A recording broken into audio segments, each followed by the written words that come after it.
e a memantina são os remédios clássicos. Tem no SUS, né, dá para pegar sem custo. A grande parte, a imensa maioria dos pacientes deve usar esses remédios. Uhum. Em 2025 e 2026, 2 remédios foram aprovados, que é o donanemab e o lecanemab. Esses remédios são anticorpos monoclonais. O que é isso?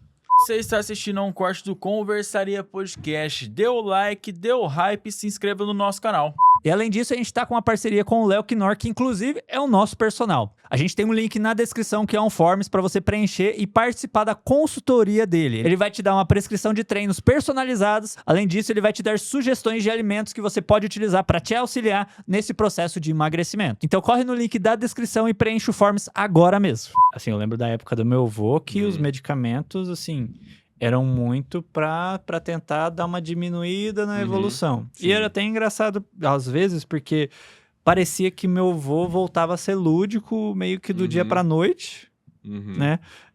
Ao contrário, né? Da noite pro dia. Da noite pro dia.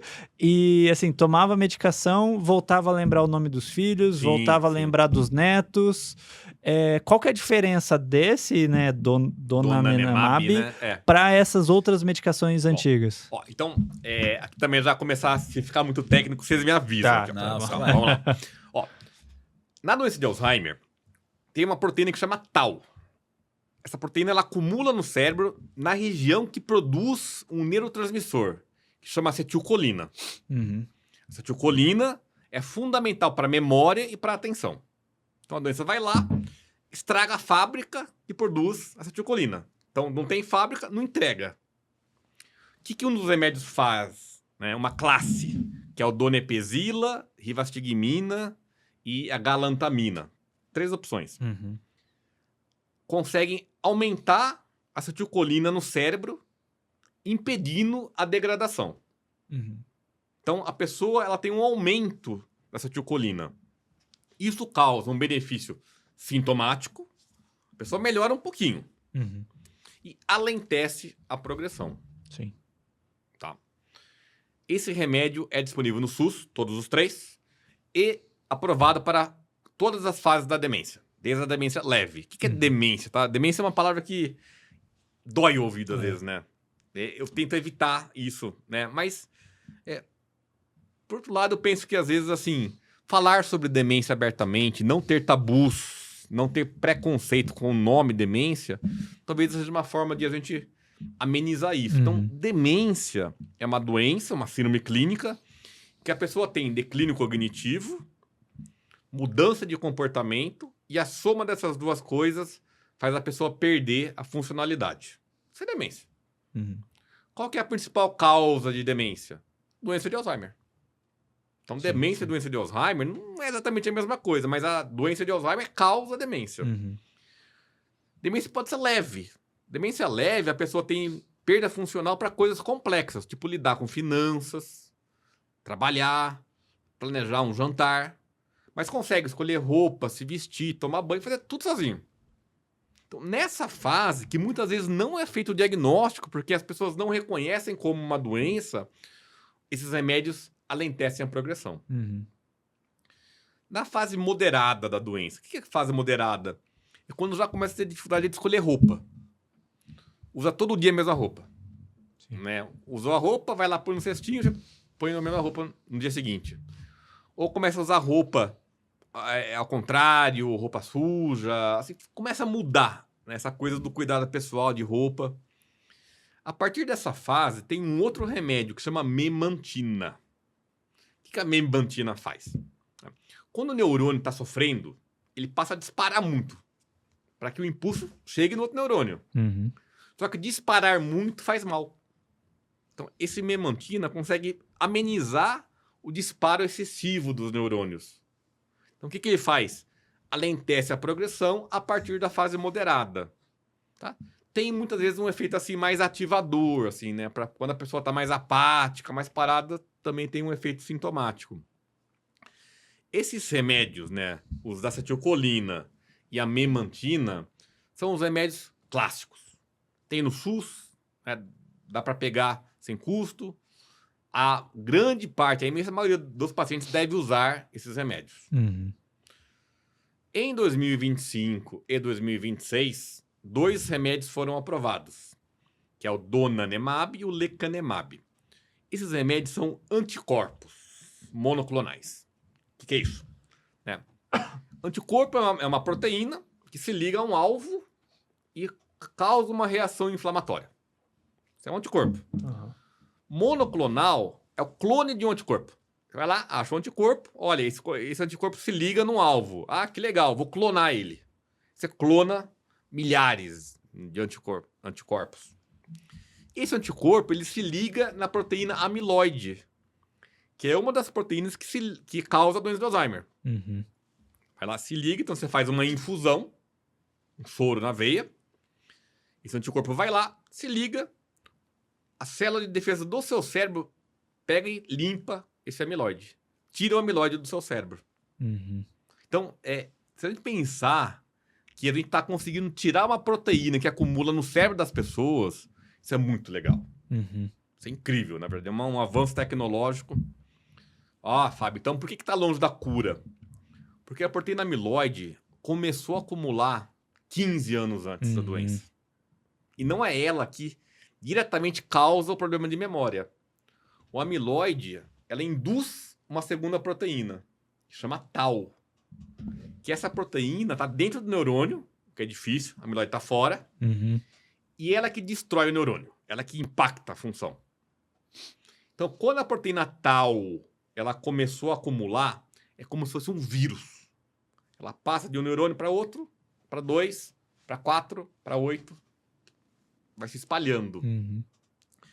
Então, o que acontece quando a pessoa já tem a proteína tau, que é a que de fato altera o neurônio, e você tira o amiloide? A tau se espalha mais devagar.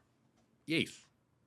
Quer dizer, esse remédio novo, apesar de ele conseguir mudar um aspecto muito importante da doença, esse aspecto ele era mais importante há 10 anos. Uhum. E não agora. Então, ele causa uma redução da progressão. Então, a pessoa progride mais devagar. Entendi. Então, é o mesmo efeito dos outros remédios, se a gente for ver. Mas é um efeito adicional, um efeito a mais do que os outros remédios. Uhum.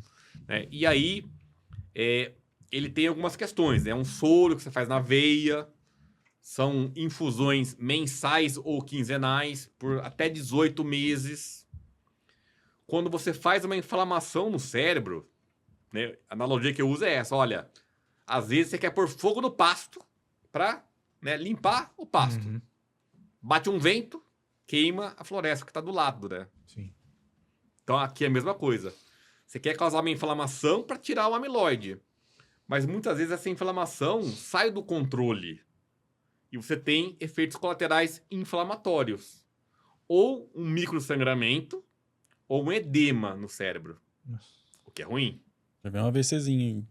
Assim, não é exatamente um AVC, mas assim, a gente pode usar essa analogia, né? Como Sim. se fosse uma alteração, como se fosse uma meningite, vai. Seria Sim. mais uma inflamação no cérebro. Uhum.